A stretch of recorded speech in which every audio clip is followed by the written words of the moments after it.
Australia, one of the most fascinating places on Earth. You know, sometimes it just feels amazing to be alive in a wild place like this. In this series, I'm exploring 6 of Australia's unique landscapes, from the red sands of the desert to the tropical waters of the Great Barrier Reef and the wetland floodplains. He's big, dangerous. On the trail of weird and wonderful animals found here and nowhere else. Whoa, that's a great bridge. Wasn't that beautiful? For a naturalist, this is one of the most inspirational places to visit on our entire planet.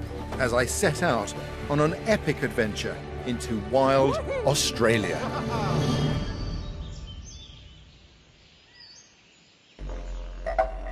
I'm flying to the other side of the world to visit one of the most alien and ancient places you can imagine, Australia's tropical rainforest.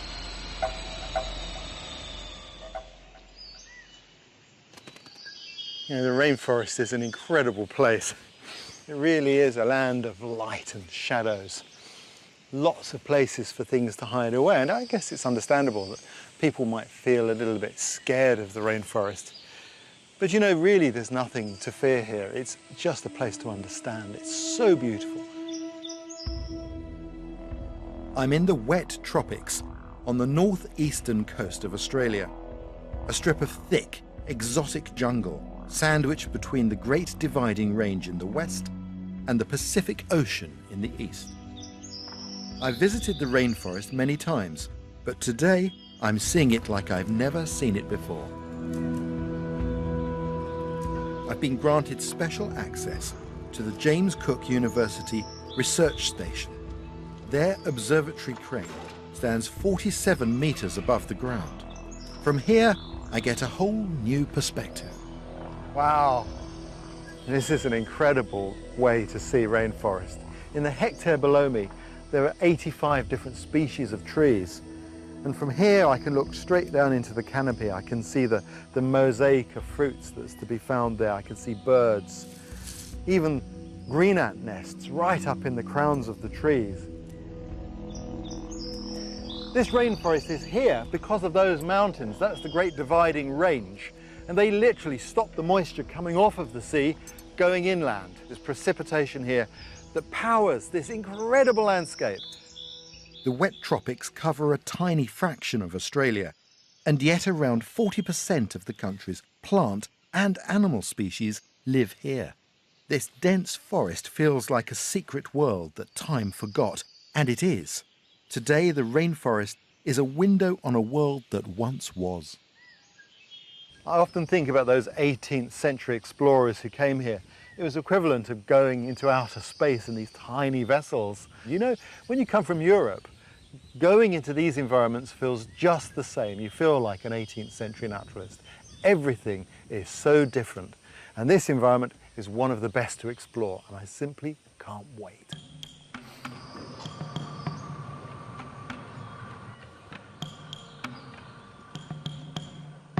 Going down into the rainforest, the sun becomes a distant memory as I pass layers and layers of leaves and branches that we call the canopy.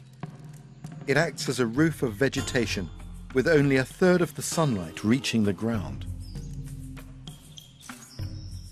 There is something mystical about being here. Walking in the dappled light, it feels like I'm in a cathedral, and the trees are the building blocks. I think I found the altar. Just look at the buttresses on this tree. This is a crow's foot ash, and it's got these incredible swirling ribbon-like buttress roots, and the buttresses have a few functions. One of the reasons that trees in the rainforest put out buttresses like this is literally to support themselves. You can see it's got a very wide base because the soils here are so thin. Typical of rainforest, you only have a very small amount of soil, which is one of the reasons they're so vulnerable to being deforested. Once the trees have gone and the roots are missing, the soil just washes off the hills. But the other thing is, and that in these gullies between the buttresses, trees trap leaves. So they create their own compost to provide nutrients. And that's really why these buttress roots swirl so much, because you get these great buckets here, which sometimes can be like miniature gardens. I'm going to peer very carefully because sometimes in these buttresses you find snakes. That is really magnificent. They had a lot of uses too. Native people used them to make handles for tools, to make drums. They're quite resonant, and even shields. They are really beautiful. Makes you feel very small and insignificant when you're standing next to a buttress root like this.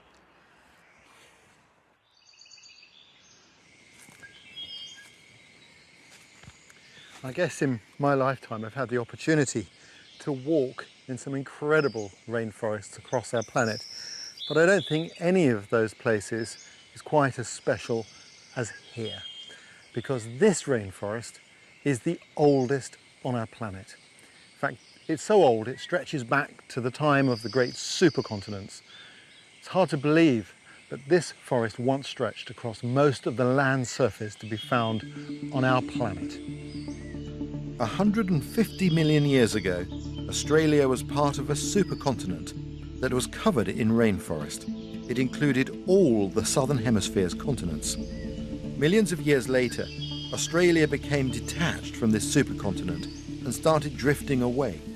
Like a giant Noah's Ark, it carried all sorts of species of animals and trees. Like these fan palms whose fossils can be found in Antarctica.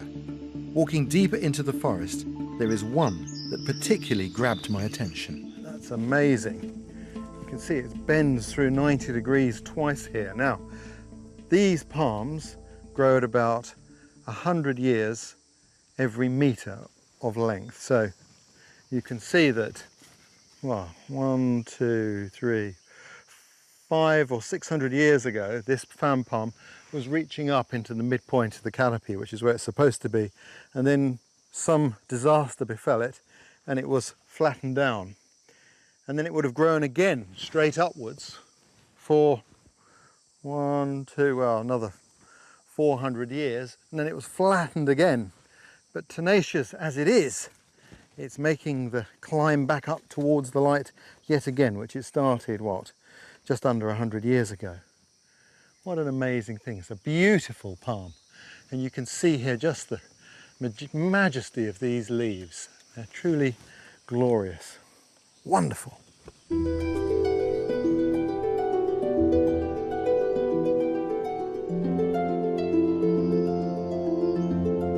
This rainforest is so ancient that all life forms have had millions of years to perfectly adapt to their habitat. One of the fascinating things about the forest is the creatures that have developed the most amazing camouflage, like this stick insect. Look at that. If it doesn't move, you'd never know it was there. If you take your eye off it for a moment, you lose it. Incredible. You see with the wings there, even make it look like a split in the stick. Quite amazing. And there are lots of other things too that hide away by reliance on camouflage. Like this mind-boggling moth larva, which evolved to look like lichen. Even the way it moves makes it seem as if it's been blown by the wind. Would you believe it's a caterpillar? And this awesome lichen spider, ready to pounce on a prey. It doesn't even need a web. Its camouflage is so evolved, its victims walk within its reach without a second thought. But one of my favourite masters of disguise is a miniature dinosaur look-alike. Now, that's a Boyd's forest dragon. And it's sitting quietly there. They don't go out into the sun like many other lizards, because the last thing they want in darkness is to be very hot, because the predator that they most fear is the python in the top of the forest. And the python can hunt in complete darkness because it can detect infrared. So this little chappie here will try not to get too hot by the end of the day. He's relying totally on his ability to remain hidden there. Beautiful. Oops, there you go.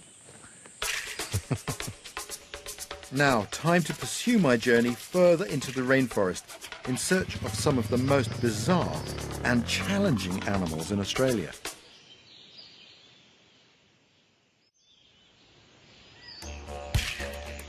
I'm in northeast Australia on a great expedition deep into the wet tropics rainforest. To get to my next destination, I'm using a trail that's anchored through 400 meters of jungle. This has got to be one of the best ways to see the tropical rainforest. And also, it's great fun. I'm embarking on a journey through the air across the canopy. That's the way to do it, isn't it? Yeah. Joining me is local wildlife expert Justin McMahon, who uses this zip wire for research. Wow, this is great. It's an interesting thought that this tower is actually where we're standing, 7 meters above the ground. Yes, And that's the amount of rainfall they get here annually, 7 meters. It's astonishing. it's enough. No time to dwell though, our route takes us onward. Amazing. You know, I can't tell you the number of days I've slogged through a rainforest and never had this view. What's interesting, of course, the ground is falling away here, so we're now higher up in the canopy. It's an exciting view of the rainforest. It's a real privileged view because, you know, you just don't see these things from ground level, do you? No, it's a whole other perspective from this high up. You can start to notice your layering, your ecotones within the environment. It really is a terrestrial reef. You know, on the reef you go to different depths, you get different life forms, and here it's the same different levels within the forest, a whole different ecosystems. The rainforest is built around one impetus, the plant's need for sunlight. Biologists have called this scramble for light the battlefield. Each plant species tackles it in its own way. Some are soldiers waging war for the sun, others excel at finding allies, like these natural flower pots. I mean, these epiphytes are amazing. Yeah, they're quite amazing things. The way they survive without any soil. Just things like the crow's nest fern here, they catch leaf litter to create their soil, they create their mulch to get their nutrients, piggybacking on the back of mature trees. That one little refuge could be laden with so many different microbes, geckos, spiders, the list goes on. The biodiversity just within one small patch of epiphytes can be, quite a sight to see. I mean, that's the secret of the rainforest, is it's got so much habitat, so many places for things to exist. This tree-dwelling carpet python is well aware that there is plenty of life here to feed on. It is using heat-sensitive sensors built into its jawline to locate warm-blooded prey, and epiphytes are perfect nests for him to warm himself and hide away in the canopy. On our way to the next platform, Justin tells me about the other animals that live up in the canopy. These are your highways in the forest. It's quite amazing with the amount of life that will pass through here daytime and nighttime. Through the day, butterfly species using the updrafts, the breezes to come through. Now, I understand this little spot is where they often see the elusive tree kangaroo. This is a key area. Tree kangaroos are one of the weirdest mixes of animals you'll find on the continent. A kangaroo that lives like a monkey and looks like a bear. It's amazing to think of all these creatures moving in the canopy, and incredibly difficult to study. Very, very difficult. As a researcher, you just don't get to see them that often. It's a nightmare to try and spot anything in here. I mean, it really is an incredible tangle. Usually, when I'm looking for hidden creatures in foliage, I let my eye drift along the vegetation until it focuses on something out of the ordinary. But here it's a different ballgame. I think I've seen something.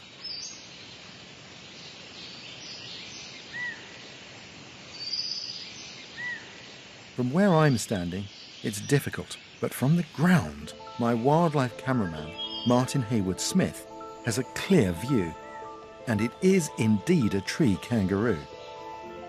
It's a real coup.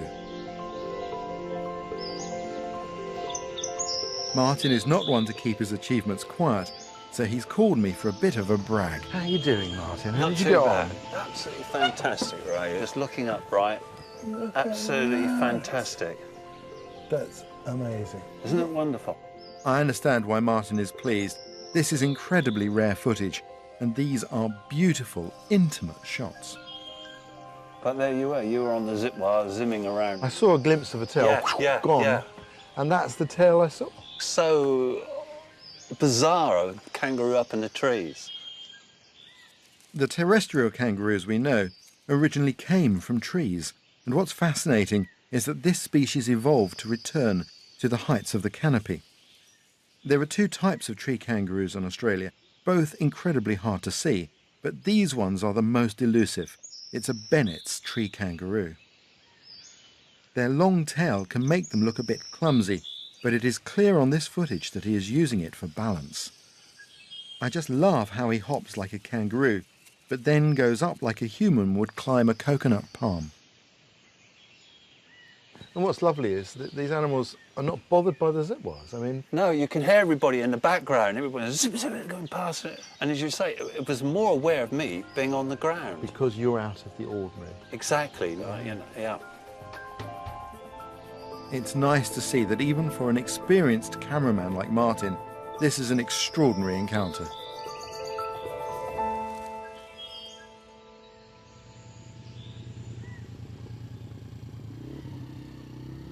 Now the time has come for me to delve deeper into the heart of this prehistoric jungle.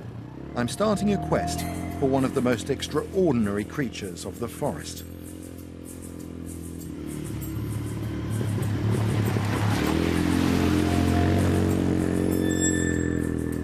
It's the stuff that dinosaurs are made of.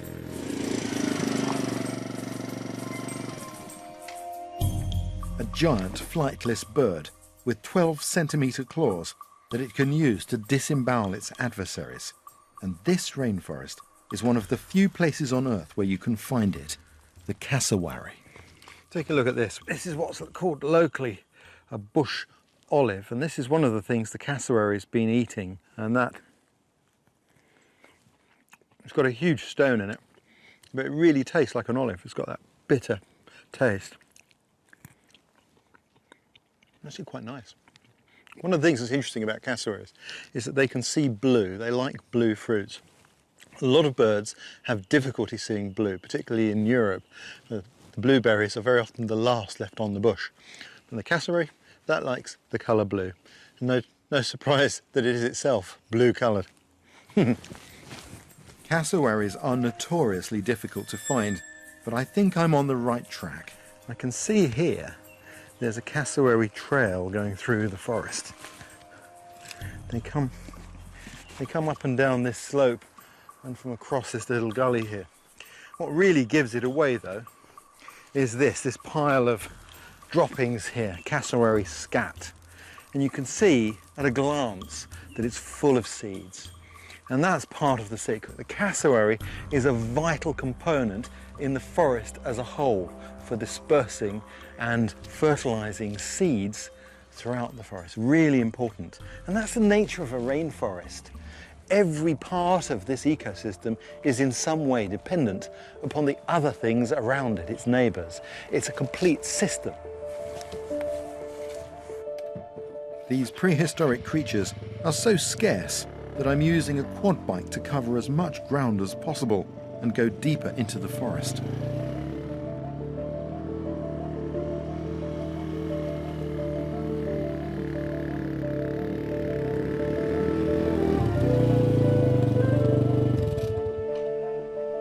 I think I've spotted something in the trees. There is.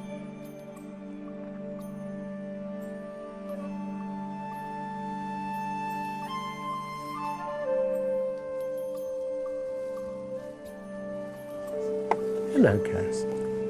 Hello, Cass.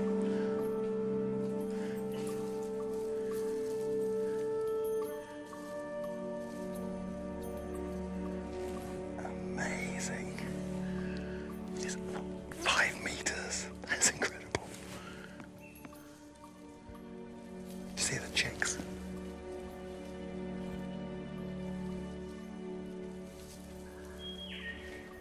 See if we can move across a little bit. It has a reputation for being aggressive, but like most animals, if you don't corner it, it will be fine. That's incredible. There's a male cassowary with chicks And he's just gone into the thickets here that you can't hear them, they just appear.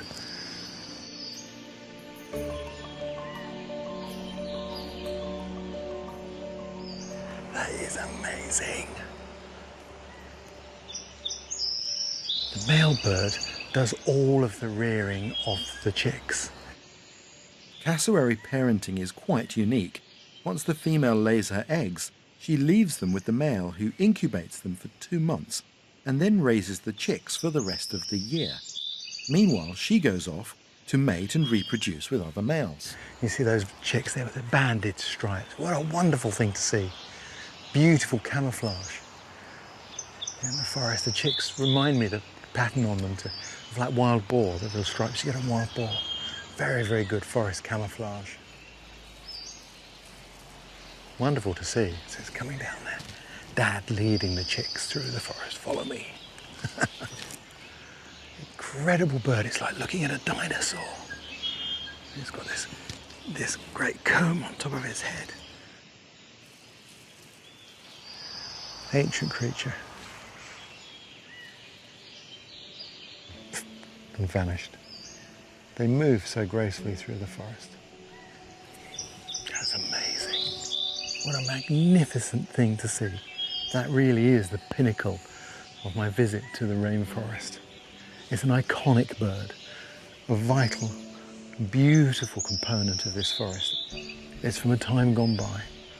That has to be one of the very best things you can see in wild Australia.